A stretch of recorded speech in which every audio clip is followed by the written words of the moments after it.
Okay, why don't we get started and people can come in as they come in? There are so many things I cannot wait to get to today. Dude, this So needs to be required watching for everyone in our country right now. I know. All right, let me do the intro. So, welcome to Pleasure is Political, your weekly reminder that fascism hates fun. So this week, I think we're going to be doing something a little slantwise here. Who knows? I'm Dr. Shan, a professor who studies politics and popular culture.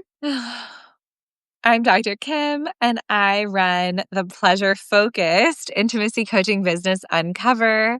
We met in our PhD program, so we've been basically building to this moment our whole lives. Pretty much, yep. And today I talked us into watching one of my favorite movies of all time that I'm obsessed with, Cabaret. Oh, good. Yes. So normally the way the episode goes is we would do episode business next. I don't think we have any episode business except we don't.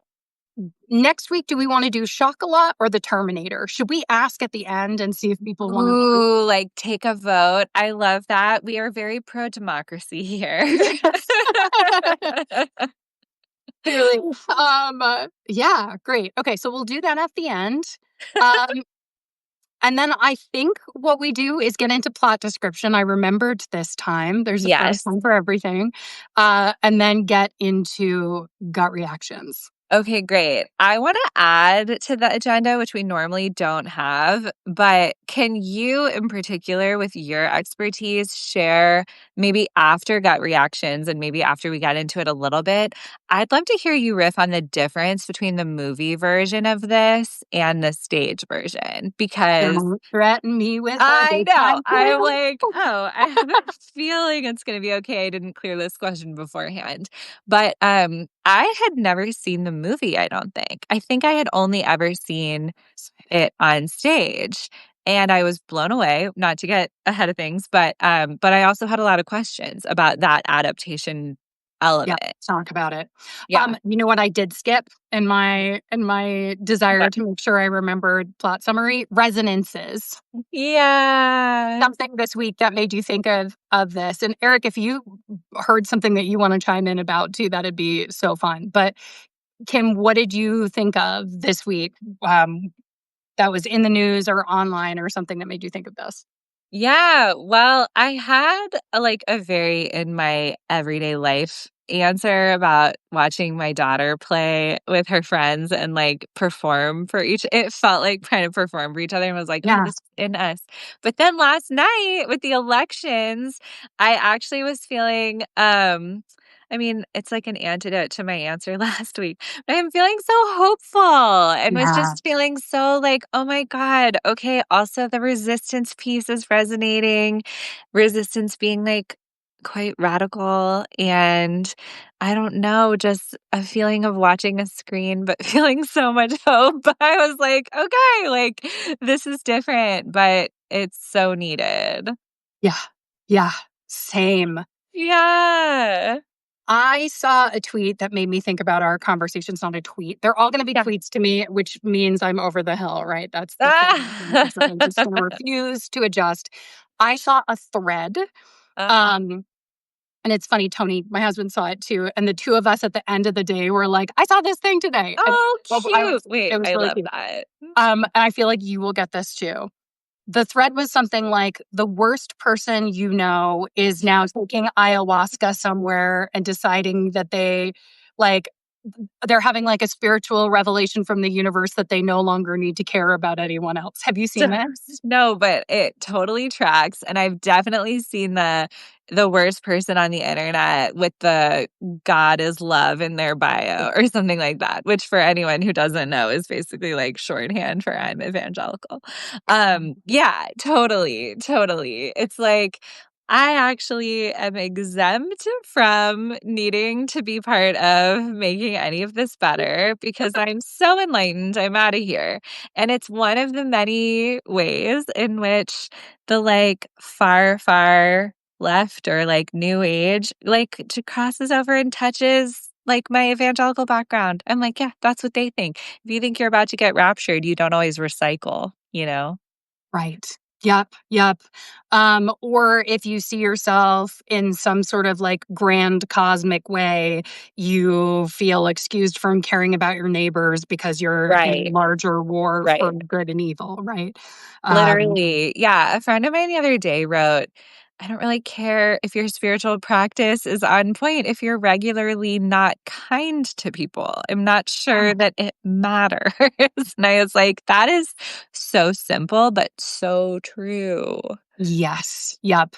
Obviously, it brought up a lot of things in this household because we were still mourning a lack of connection with family members that are close to us that have decided that they anyway, they're on a different plane and they no longer need to communicate with the people who love them. So that is really difficult. But I was like, that is such a great encapsulation of Yeah. what it means to use pleasure to check out rather than pleasure to Yes. check in.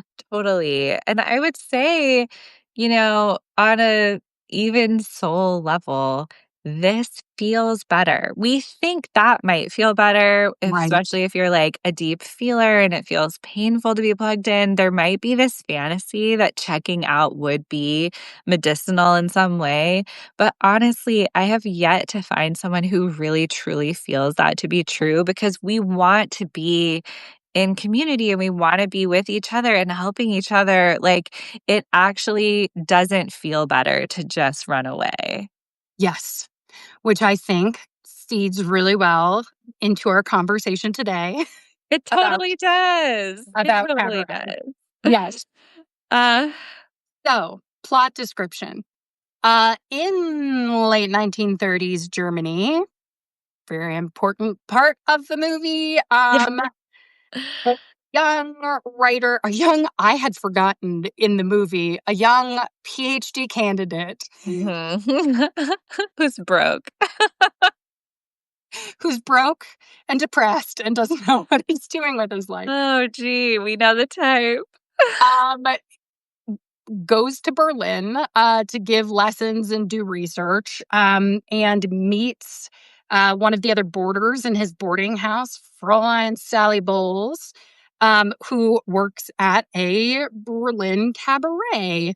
And the two have a sort of beautiful friendship, doomed relationship, Yeah. confused young person entanglement.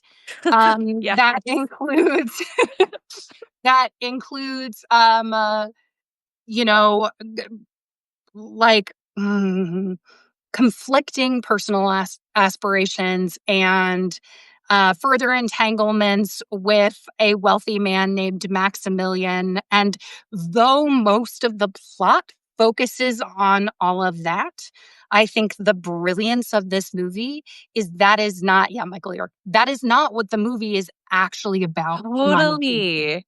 Which Right? I did not realize there would be this almost like Breakfast at Tiffany's, like, love story front and center, and Yes. then yeah, anyway, keep going, but I was blown away by that. And so as the movie progresses, we see more and more flashes of Nazism and violence and anti-Semitism and all the things we as a viewer know are coming. Um, Right. I saw this thing, I saw this TikTok or Instagram post about screenwriting the other day where they talked about how they use this term in the writer's room, which is cards up and cards down. Right. Ooh, So, like, who has the information and who doesn't? right. Right. So, the I love interesting that. thing about this movie is for the viewers, it's cards up, what's Yeah, going on here. yeah. Characters, it's cards down. Right. Like, Which, like, what a good reminder to us. It yes. and I think that this is one of the reasons this movie is so important is Yeah. because these characters don't realize what movie they're in, Yeah, oh my god. Fuck. Yeah, right? These yeah, characters, Sally Bowles thinks she's the star of a movie. Uh, yeah. she thinks she's the star of A Star Is Born, right? Yes, When she's right, actually the star of of like a pre-Holocaust movie, of a right. movie about the rise of Nazism. Oh, Um, shit. so yeah, I wonder about reactions, Kim. Yeah, you nailed it just now. I mean, a feeling of like, yeah, we don't know what movie we're in. Or, I mean, some of us do, but it doesn't feel that possible to change the plot. Yeah, that's so nails how I was feeling. I mean, I was shocked by the love, like, piece, which is so interesting. I think that on the stage productions I had seen, the Nazi stuff is just so stark that it was like, I literally just remembered that. I mean, I remembered Sally Bowles, but it was really interesting to be plunged into like, oh, it's like a will they or won't they situationship with this guy? Like, how interesting. And then, sharing that wealthy person, Maximilian. Maximilian, and anyway, but I really appreciate what Maximilian went to Africa to do ayahuasca. that is To now. decide that he didn't have to care about Brian and Sally anymore. Seriously. Actually, I'm out of here. But no, but there is something so what you said really nails it, which is like we go about our lives. I think it like, yeah, that really felt like a big reaction. Like they are just interacting, trying to pay the rent, trying to make money, trying to, fall in love. This woman's rich. I might marry her. Okay, I want to perform. Can they put me in the movies?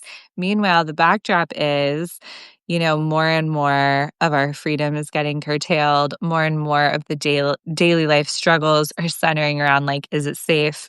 Can I reveal that I'm Jewish? Can I reveal like what happens if I get kicked out on the street? So, it's like they're aware of it, but it's not the main plot point they're tracking. And I think that that felt like both a really fascinating device in the movie, but also a really stark reminder to me. Yeah, Us. yeah. Yeah. So this was the first movie that I covered for my Films for Fighting Fascism series. I Fair started with this enough. one. I can see why. Yeah. And part of the reason was that I started it spring semester and I was teaching film studies. And Yeah. this is the musical I use to teach musicals musical week. We Cool. have already watched Singin' in the Rain. So we have that to compare it to. But in the spring, I had a student raise his hand and say, um, did you put this on this syllabus for this semester? And I had to say, like, no, I did not. And as Dr. Shan on the internet, I'm very free with my political opinions. As Dr. Mankus in the classroom, I am not because that is not my job. My job is to facilitate critical thinking, not tell people what I think, right? But I Mm. invited them to have a conversation about why this might feel relevant, and no one took me up on that, which is sort of um, Mm. not surprising. But it made me realize somebody else was like, "You have a lot of fascism movies on your syllabus." And I always have. It's like it's like Casablanca, Uh-huh. Cabaret, all these different things. And I was like, "Oh, this is really interesting." Um, Yeah. but but the reason I picked Cabaret to begin with is because it really emphasizes that we don't know what we're living through when we're living through it. Yeah. And that pleasure is not going to, even if you aren't political, right? Like, even if you don't do politics, politics does you, right? That's kind of the thing Yes. that people Right. have been saying a lot. Yes. Yes. But I have to say, Kim, one of the things I really wrestled with watching it this time was that I don't know what they should have done, Right. right? So Right. I think in the past when I've talked about this, like I'm very judgy Sure. about how they're behaving. Maybe Yeah. not Brian. Brian has a sense of what's going on, right? Yeah. Um, but you want to kind of be like, I don't know, should they get out of there? Should they fight back? Right. What should Right. they probably should be talking to the other people at their boarding house. That's something they probably should be doing, Yeah, like right? some community organizing. Right. instead of just kind of checking out until there's a dead body in the street or everybody around you is singing Nazi anthems in broad daylight, right? Right. Um, but it's tough. It's a tough It's really place. tough. You know what I thought one of the most chilling moments was, probably because it felt so like I could almost imagine us hearing someone say it right now, was they're driving. I forget even who this was. Maybe you'll know, but it almost doesn't matter. But one of the characters is like, "Oh, the Nazis are bullies, but they do have a point. They are cleaning up the streets. They are fixing a couple of things." And it was almost this like, we don't love it, but and it was showing, stark imagery out the car window, like bodies in the streets also and like violence, but it was kind of like, it reminds me of my dear ancestors in Italy being like, the trains did run on time with Right. Mussolini. And almost like a feeling of, we'll trade order for freedom, we'll trade security for freedom, which is like Yes. kind of an interesting thought experiment anyway, but isn't ever really real because you're No. not getting safety, you're not getting stability, you're not getting order. That's what fascism wants you to think, that like maybe you're making this trade off on purpose. And if you're not one of the people who's going to get killed, it might actually be worth it. Everyone's on the list, though, eventually. Yes. And if they're not on the list, the other thing that I saw somebody post the other day was talking about going to I think I the know what you're going to say. the Keep cliffs of the going. beach. Did I send this to you? Maybe I did No, send this to I you. saw this too, though, because it wasn't it the design sponge lady, which I love her. Maybe, I'm not sure. Okay, keep going. But Um, but the beaches in Normandy, yeah, going to the cemeteries and the graves up there, like, yes, there are Americans and British but it's just vast cemeteries of dead German boys, that's what right? I have chills, and I thought the same thing. And honestly, it had never crossed my mind before, but what she pointed out was, if you're looking at the Trump administration and you're thinking, well, this might actually not impact me because I do fit the profile of privilege. I will be protected. I'm not undocumented. I'm not one of the targets. She's like, let me remind you that in the graves for D-Day, those are blonde German sons that were sent to fight because everyone else had already been fucking killed. They had Right. already been sent away. The only What people left to fight in the war were Germans. were the sons of And the people who thought that this was gonna go well for them. that Yeah, this wouldn't impact them. It's so amazing that you brought that up because that's exactly what I was thinking with that fantasy of all trade safety for freedom. It's like there is no there's no good faith trade with fascists. right, So it's like so important, I think, to remember if you are the ones with a little bit of decision making power to not fall for it. And I yeah, think this is especially true with linking to what we were talking about last week about the women and being like, oh, because similarly, I think there's that temptation to be like, ooh, maybe I'll be able to get a little bit of power for myself within this messed up system, that it yeah, could be worth it to capitulate. And it's like, just remember the tigers eating face party is right. like telling you who they are. They're going to eat your face too. Eric's made a really good point in the comments that I think is so fascinating is that the establishing shots and the general background life on the streets at the beginning is a healthy and happy populace.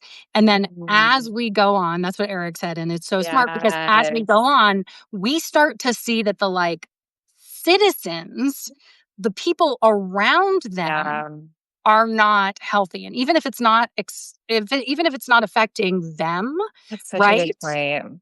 The fact Yeah, that people around them are suffering and that isn't a red flag yeah. also drove things home for me. So, yeah. Yeah, it's scary. Yeah. Um okay, can we turn to something a little goofier for a minute? And Are this you gonna is talk my about the eggs? Because I thought about you. oh, no. I was like, it's So really brave that this is Shannon's favorite movie considering the scene. Just won't watch that part. No prairie oysters for me. Thank you very much. So gross. Um, Not even with peppermint flavor. no, thank you. So I want to know, Coach Kim, in terms of pleasure and transgression and that kind of thing. Yeah. When I was 15 and I saw this movie for the first time, I know Sally Bowles is a terrible person, but there was something, and even then I knew that, right? But there was something about her when I was younger that Yeah. I was like, she's terrible, but I find her so magnetic. And I Yeah. actually painted my toenails green for a long time. Yeah. I Yeah. wasn't old enough to paint my fingernails green, though now I do that all the time. But like Yes. there was Yeah. something rebellious or something like, can you help me understand why, 15-year-old Shannon trying to figure shit out was both simultaneously in love with her and hated her? Oh my gosh, yes. I feel like we did go in the right order Right. to have Fair, thank practical you. magic last week too, because we're getting to know 15-year-old Shannon really. And it seems completely fucking fair that Sally Bowles was an anti-hero that she could get behind because there is this, yeah, I'm with Eric. She's an extrovert, very sex positive, and she is Yeah. kind of like, even though she has this interesting relationship with her father, but it's like she is this bad girl who's like living life on her own terms, doing things that like upstanding German women and American women too, I think we can very much assume would have looked down upon. And she's like making her own way in the world. You know what I think is like such an interesting detail is like her room in the boarding house is so fabulous. And like she is the one in control that like Brian can borrow it for his work, but it's like Yes. her work pays for this like nice place of her own, a room of That's one's true. own. So it really did give my favorite really terrible, very problematic movie is Breakfast at Tiffany's, and it gave me such Holly Golightly vibes watching it this time around because I mean, even their whole relationship and this guy potentially being like not that interested in women. But I Yeah, somebody just let Brian lead his, like, best queer and or ace life and I just, like, know, totally. read books and drink champagne and I chill out. Yeah. know. Bless Brian's heart.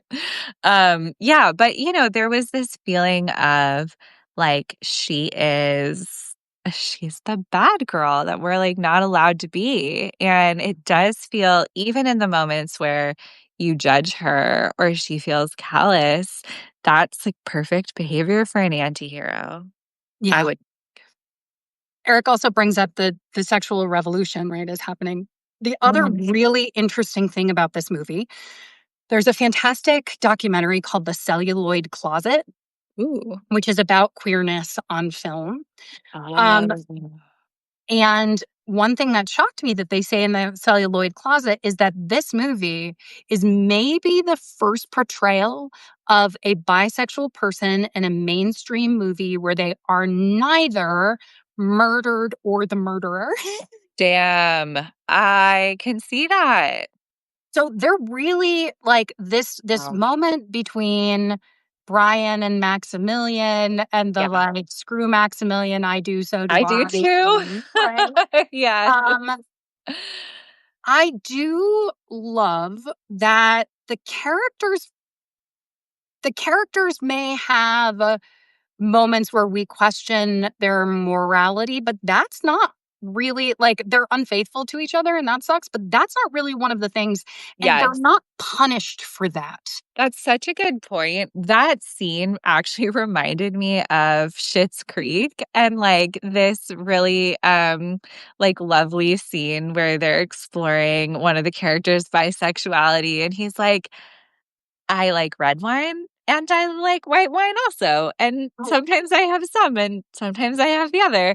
And I remember hearing the creators of the show talking about how we were not available for a plotline around anyone being punished for their sexuality or ostracized. in a way that was almost like a utopian, Mhm. fantasy, because in that scene, they're in like a small town and you kind of assume like it wouldn't be so easy, but it did feel good. It felt good both here and there to be like, that's not the main drama of this storyline, not even interpersonally, and there is plenty. Right. But we're just gonna let this be like, this is just a fact. It felt like an establishing, like, this is a fact of humanness, which is Yeah, such like a relief. Yeah. totally. Um, okay, my other question for you is if you, pleasure coach, were to take on Sally Bowles as a client, Oh my God. I thought you might ask me this. Yes. what would you do in terms of making her? What would you want to talk to her Man. about? Yeah, gosh, where would we start? I think I would wanna talk about her dad, like, a lot first and The foremost. fact that sexy is the first descriptor she uses for her dad, I was like, I "Oh, wow." know, I know, I thought about that too, and then I think I would want to really work through, like, is there a way to give ourselves I would have been like, "Look, let's be clear, your job does not have to change, your clothes do not have to change, like, this is all good." But is there a way we can give you the approval yourself that right now is coming from other people? That way, theirs gets to be extra. You will make even more money. But first and foremost, there's like an ecosystem of self love and self approval that is like filling all the gaps. And you may decide, like, fuck this. I actually don't want to do this work anymore. I've got my own, I want to produce the movies because that's what it feels like she really Yeah. wants to be doing. She's a bossy bitch.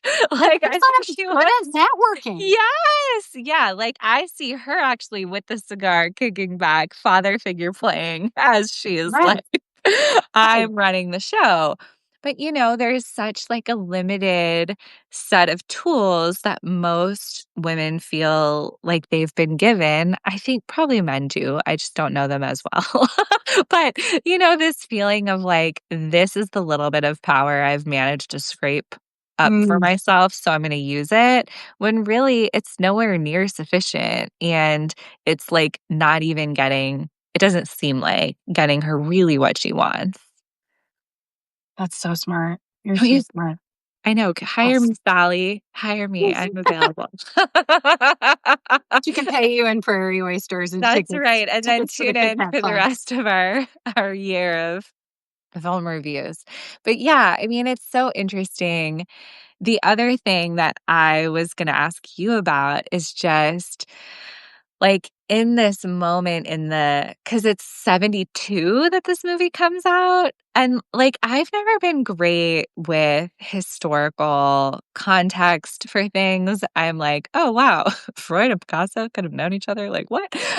But, I feel like there's probably more for us to know about what was going on in the early '70s that would have made this the moment that this would have come out, and I guess I could have looked this up, but I wasn't even sure, like, did people like it at the time, or was it, like, too much in some way? Do you No, know? people liked it. I believe Okay, it might have cool. been nominated for awards. Hold on, let me see. Um, okay, people liked it enough that if you watch the opening credits of this, you'll see the people who made the stage play credited. Oh, I So love that. what happened here is we had, yeah, it was nominated for Best Picture. It Okay, I won love it. It was 35 a big deal. Academy Awards. Okay, well, I have one other actually sidebar thing Yeah, that's yeah. just maybe, like, kind of an embarrassing thing, but I feel like I only came to know Liza Minnelli in her, like, later years as, like, a caricature of her younger self, and, like, now watching this I mean, I think I had an awareness that she had helped originate the screen version of this part, but watching this, it was almost like going back to the original, but I had seen her much later, like, in 30 Rock, Yes, just being more of, like, a Arrested parody. Development. Yeah, exactly, but it's, like, clearly referencing this version of her. Totally. Yeah, I mean, she's so interesting in this role because I think you're seeing Liza Minnelli shine through Sally Bowles too, Yeah. right? Yeah, this Yeah. was her breakout, Eric. But like, Yeah, yeah, that was and Eric saying it fascinating was a to big me. deal. Yeah. Yeah. It won just to she won Best Actress. Joel Grey, who's the MC, won Best Actor in a Supporting Role. He is amazing. Fosse won for Best Director, and the Amazing. screenplay won too. Well, So and I then mean, what I loved learning, because I did do a little bit of research, but it was like, oh, it like the thought of it being such a living document that then the film influenced later productions of the play, which I feel like the fact that it would be like play, then film, then change the play, like it does show how dynamic these things can be in a really helpful way. and it was a short story first too. I Am a Camera, Was it by Christopher Truman Isherwood. Capote? Yeah, yeah, good. 1960, yeah. No, no, Christopher Isherwood. I know Cool. all of this really well too because I did Yeah. production of Cabaret in college. I'm sure Oh, I've told cool. you about this. Cool. I really wanted to be a Kit Kat girl more than anything. I played the trombone. I was like, let me do this. I Yeah. was the old woman. I was Fraulein Schneider, who runs the boarding house, who has a bigger role in the play, but Yeah. not what I was going for at the time. Um, but so the thing that is so interesting about like Liza Minnelli with all this is her mom was Judy Garland, right? Right. Right. And there was just an interview with Liza circulating on the internet talking about how competitive her mom was with her. Right. Mhm. That like when Liza made her debut, Garland insisted on it. Liza was like, I'm not doing this. Mhm. No. And Garland was like, well, I printed out posters, so you're doing it now, right? Um, and how it was like she let Liza sing at the end, but then tried to just like swoop in. So this kind of, you know, Wow. this kind of relationship with a self-important parent Yeah. plus this party girl thing too, right? Yeah. Where it's like she was a fixture at Studio 54. Yeah.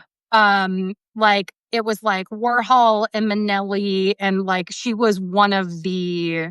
primary figures there, and she was party girl, right? Yeah. So those things together, and this idea that the movie really wants us to feel is not a good idea of her striving to become a movie star, Yeah. right? That's also got to be informed by her relationship Totally. with her mom, Totally. right? Because her mom was a movie star. And when did Judy Garland die? Now I'm when Judy Garland, 1969. So Wow. so there's a lot going on there that's also just really interesting Topical. that I feel like she uses for the character. Did Totally. did you see the reference now in Footloose to when she talks about seeing a movie where somebody's screaming under the train? Yes, Right? I And how that comes from did. It Cabaret. was so genius of us to put these together. Um, should we start in on analysis? Yes, I mean, ah, there's so much. There's so much. Do you want me to start since obviously this is the one I do a lot? Yeah, please hit us with your best shot. Um, I will. I almost started singing again. This is not a Yeah, it's please. not a Honest, musical episode of I this. I think it's amazing you haven't sang yet. No, it's okay. So in order to analyze this, what I want to do is bring in a piece of theory that I really deeply love. And it is Richard Dyer's Entertainment in Utopia article that talks about how the musical exists to generate utopian feelings in the viewer. Mm. This is so So Shannon coded. it's very Shannon coded, Yes. yes. And it's why I teach this in my film studies class because Yeah. this piece of theory is really interesting and this movie does something really interesting with it. Yeah. So he says, in contrast to literary utopias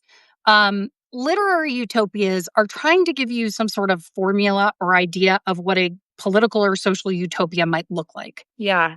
Musicals don't care about that. What musicals want to do is they want to use the numbers to make you feel euphoric, right? Mhm. And it does that by making what Dyer calls utopian conversions, which if you start applying them to musicals, you'll see them everywhere. It's one of those Mhm. things where it's like, My favorite type of theory, I think, is one where when you start using it and applying it, you're like, "Oh, duh, this is so Yes. obvious," right? I agree. But, Like, like theory feels like just that thing where you're like, "I'm so glad someone put this into words. yes, so because This is now what it's I've a been seeing." tool rather Yes, than an assumption or a thing we all kind of feel like we know but haven't really exactly. taken.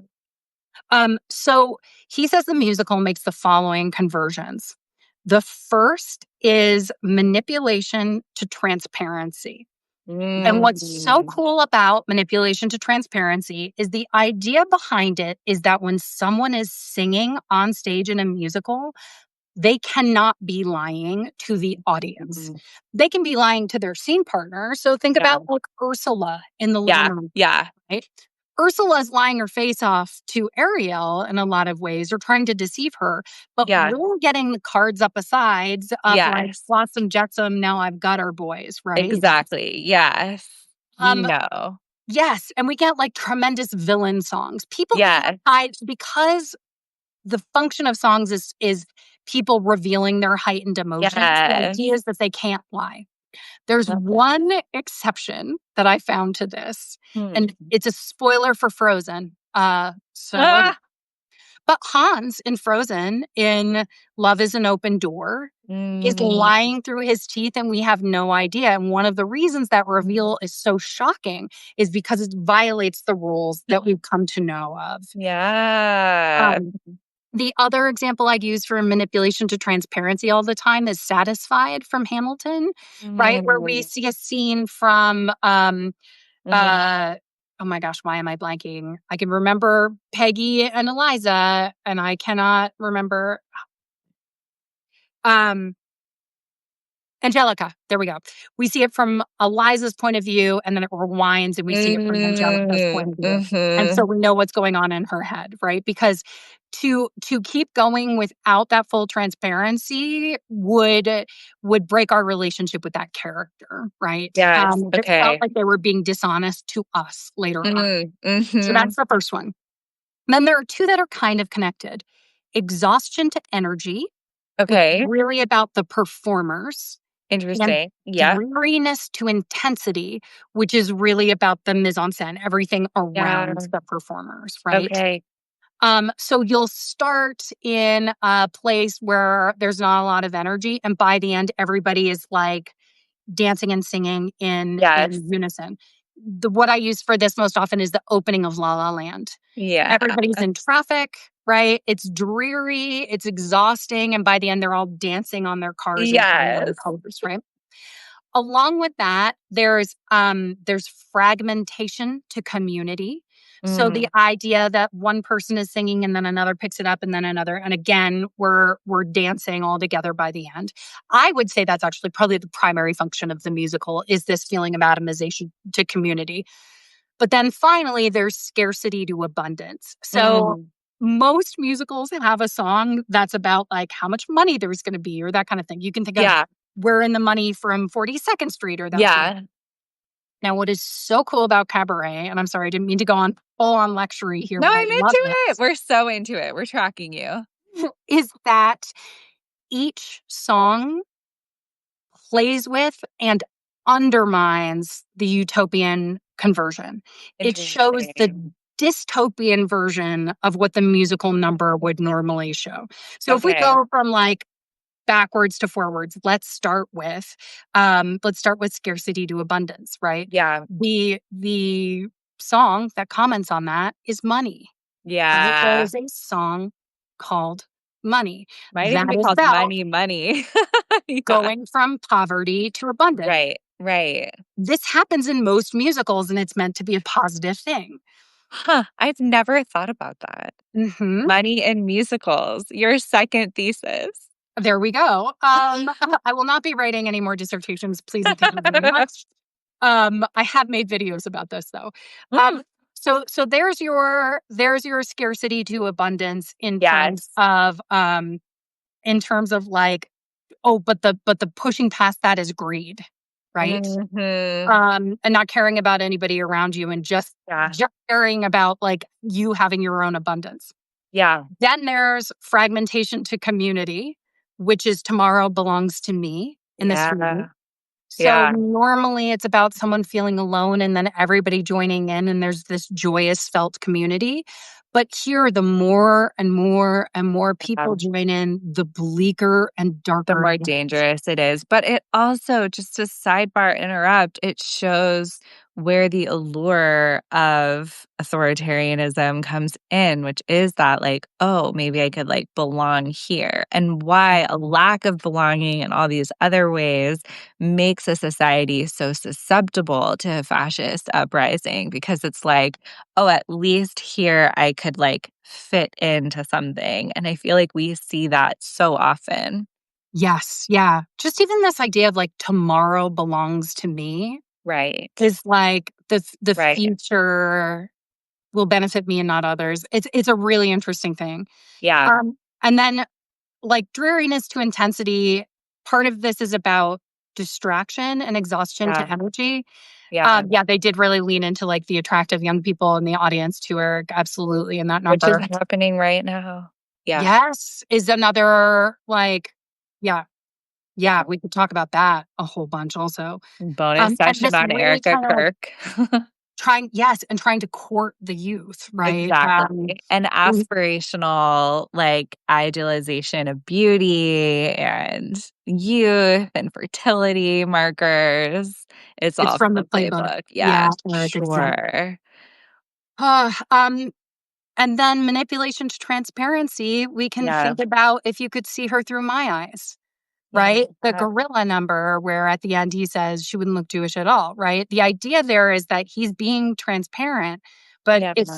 it's transparently racist. And of course, the MC is a kind of godlike character that's Yeah. kind of doing Yeah. that commentary.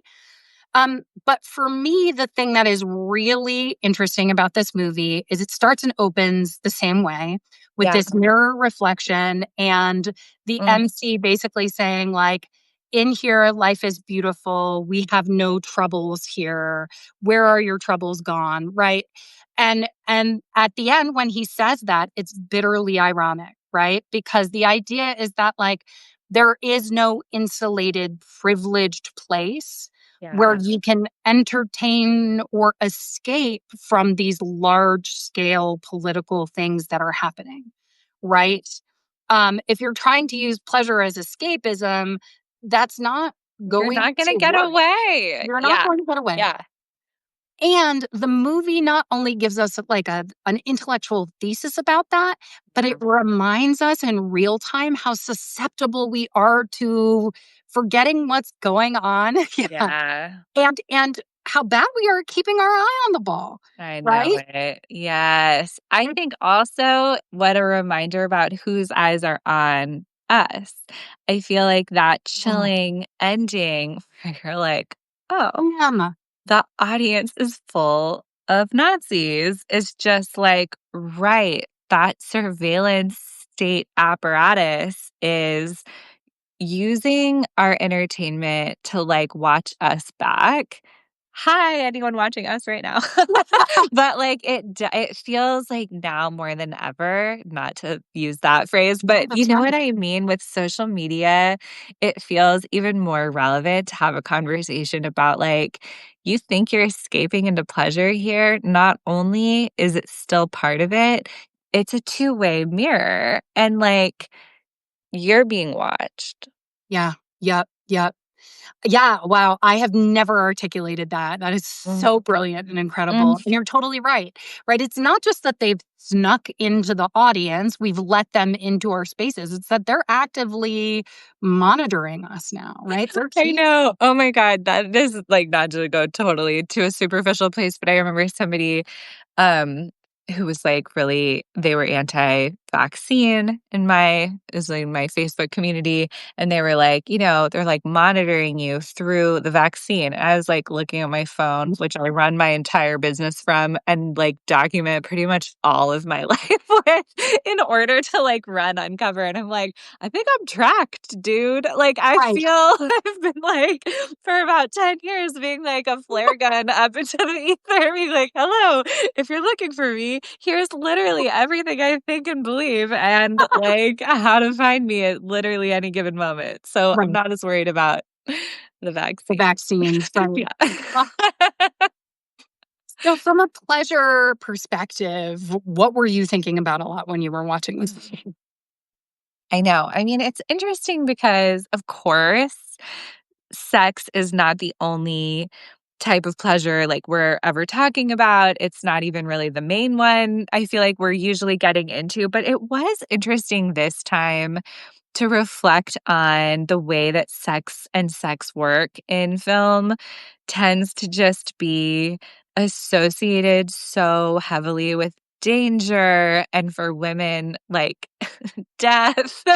Like, I remember sometimes thinking, like, wait, why is it a given that, like, if you have sex, you'll just die after? It does seem like that happens a lot in movies. And, I know it's, like, kind of got a light hand, like the scene where Sally's like, "I just told him I had a touch of syphilis, and, like, he left me alone." So, like, of course, there are these real elements to why it was dangerous. But also, it's so interesting to actually kind of explore how purity culture had infiltrated different media like forms as well. Because even when we are being risque, I mean, it's like maybe an unfair comparison, but I think about like Les Mis, and it's like, oh, if you're a prostitute, you'll just die pretty much within a year. It's like, Your hair gets caught up, and you just kind you'll of lose your teeth and just like, oh, you had sex with a man again, you're dead now. And I mean, it's so punitive, even when we're supposed to feel, which is positive, I think, in a lot of ways. We're supposed to feel empathetic, or we're supposed to feel like, oh, this isn't necessarily, I mean, Sally seems to be enjoying herself, but most of the women, I think we're supposed to sort of assume like this maybe isn't what they would choose. Who knows? But it's like sex is still associated with a very unsavory outcome, and there's like kind of no escape from it in here. yeah. Well, and there really isn't an escape historically, kind of, too, right? I mean, if we want to talk about the difference between the movie and the play. We do want to talk about that, Dr. Shan. Yeah, okay, Dr. Kim. Um, in versions of the play, and it's not every version of the play, but in versions of the play that I've seen, usually there is some moment where um the death of everyone in the cabaret is implied. So Yeah, when Alan Cummings has interesting. done it, like they would be like that moment where he says the girls are beautiful, even the orchestra is beautiful. Where the orchestra normally is, the scrim lifts and it's empty. We're still getting the sound, but it's not Um, there. And there was also scrim work in the most recent version that I've seen, which was not the most recent one on Broadway. I yeah, haven't seen that one, but it where better. basically like the members are lined up and kind of like shot one by one. Wow. And when especially when Alan Cumming did it, he kind of floats and is different people in different versions. So as Brian, whose name is Cliff in the musical, is leaving Germany. There's a German taking his passport, right? And then he turns around and it's the MC, and the MC takes his hat off and finishes the number in this long um, leather jacket. But then at the Mhm. end, as the drum roll is happening, he takes off the leather jacket and he has on the The good striped with the wow. upside down pink triangle, right? Wow. Because not only Jewish people, but people considered sexually deviant and Romani and all sorts of other people were sent to the Right. concentration camps. And so there really is this driving home in the musical that like Yeah. they're not going to make it out of this, right? Yeah. Yeah. Um, but it is interesting. Yeah. Yeah, yeah, it's interesting. I mean, I think the other thing, not to like falsely go into hope when I feel like I'm normally so pessimistic, but the fact that we are still talking about this, it's still getting made and remade and added to, and even The way that I watched it to be like break all the fourth walls, I bought it on YouTube or rented it or whatever. And it's like, then you can see comments. And I saw people commenting like, this is so important for us to be watching right now. Every American needs to be paying attention to this. And I did have a moment of hope and to think, Yeah. there is something to be said for the fact that you and I have wanted to do something like this together for a long time. And this is what made us do it. And I think a lot about different moments like that in my own life and my own Mhm. activism. Not to say like, silver lining happens for a reason. I don't believe in any of that stuff, but I do believe in like there is always resistance and we are finding our ways to do it and we're motivated and we're not alone. And so there's this feeling of like, wow, the International Film Club that you have created with your platform and like what we are doing, it is all part of chipping away at this just being seen as inevitable and seen as being pre-written. It's not. Yes. Yes, Kim, that is such a good point. Yeah, because the point of okay, so if we think about tools we can use Yes. from this movie, if we can think about, like, what we can extract and use from Cabaret. Um, did I tell you I've started saying muse you can use? I think I told you that last time. You did, and I It's love silly. it. So the idea here is that to rephrase what you just said, we may be living in a movie Mm, that is going to have a different plot than the one we anticipated, mhm. but that movie is not over till it's over, Yes. It's right? also part choose your own adventure, choose your own ending novel.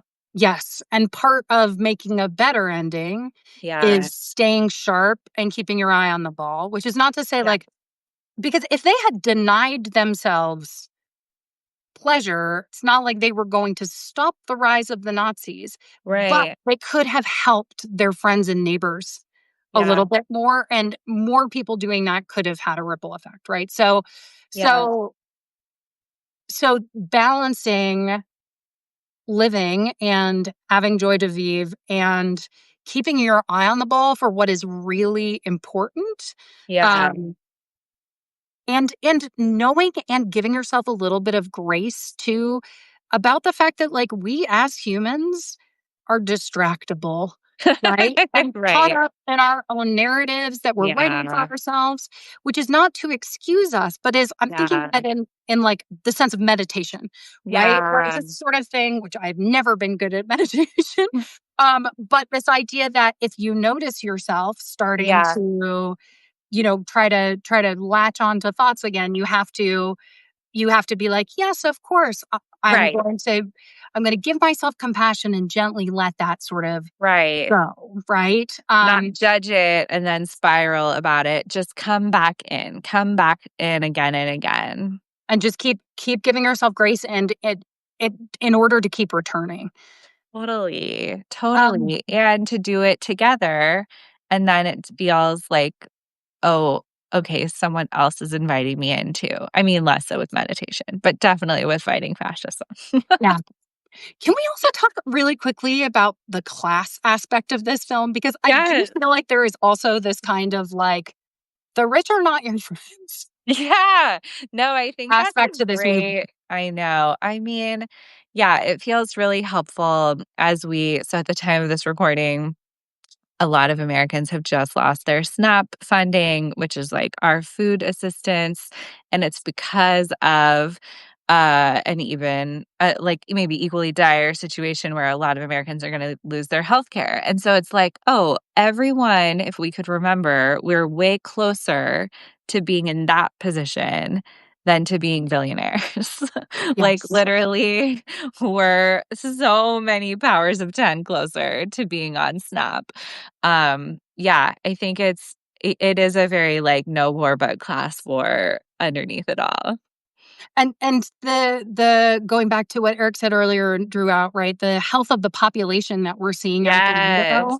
is not separate from the Yeah. health of the characters, Oh my right? gosh. I Um, so wish that we could just talk for another hour, but I I have a know. call. But even the dynamic between, remember when Sally first meets, oh my God, what's the name of that girl? The rich Jewish girl. I can remember his prom name. Natasha? Yeah, Natalia, maybe. Natalia, that's right. Um, I feel like even that, the like interaction where she's just like seething and clearly threatened, but also jealous, but also like feels superior. And I mean, their conversation later about sex, like there's so much interesting stuff about, yeah, Yeah.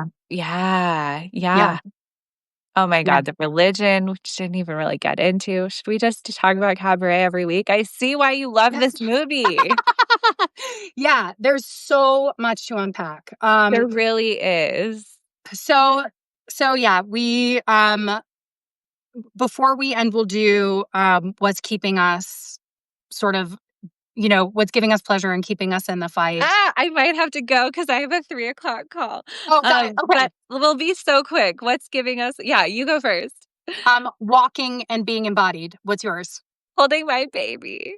Oh, that's amazing. Ah, Okay, so what we're gonna do on oh, should we vote? Instagram Okay, we'll do it on is Instagram. Yes. is I'll put up a poll about whether we should do Chocolat or Terminator I next week. love We'll our do that life. this oh, you're gonna Yes. have it tomorrow morning. And we'll go off that. Oh So my God. I can't wait. I mean, we'll do them both eventually. So I can't wait for both. But no, this is so great. Okay. I and those of you wanna who join us live, thank you so much. Chocolat, it's chocolate, basically, but it's French. I And it's really like amazing. that though. This is like an interesting thing to That is that's a seriously. plot point Yeah. within it. Yes, that's actually it. I feel like, Eric, you've identified something I did not Totally. Okay, so it's actually. also an onomatopoeia. Okay, so yeah, those of you who joined us live, thank you so Yeah. much. It's so exciting to have people here too, and Really have is. comments. And Uh, those of thank you, you thank you. watching this on YouTube or some other platform or Substack later, please feel free to engage with what we've said in the Yes. comments. We'll be checking them. So, all right, thanks, Dr. Kim. I'll see you next week. I love you. Thank you, everyone. This is my favorite thing. Bye.